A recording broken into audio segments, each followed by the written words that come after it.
ગુજરાતના હાલ જે નેતાઓ છે એમાંથી આદર્શ કોણ? હર્ષભાઈ સંઘવી.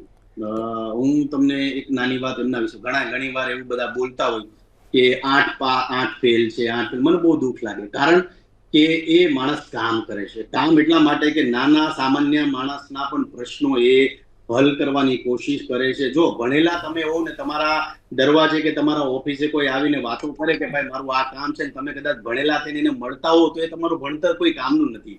પણ હર્ષભાઈ હું જ્યાં સુધી જોતો આવ્યો છું ત્યાં સુધી એમણે લોકોના કામ કર્યા છે, લોકો માટે દોડ્યા છે. એટલે ભણેલા પણ મહત્વના નથી, લોકોના કામ થવા જોઈએ એ મહત્વનું છે. તો પછી હર્ષભાઈ સંઘવીની સામેની પાર્ટીમાં તમે ઊભા રહેવું તો શક્ય જ ના બને. એવું ના કહી શકો, પણ મને એવું લાગે છે કે ભાઈ જે અપ્રોચ કરશે, આપણે સારા એરિયામાંથી સારી રીતે કામ કરવું છે અને લોકો માટે દોડવું છે. પહેલી પ્રાયોરિટી એ છે કે ભાઈ આપણે લોકો માટે દોડશું.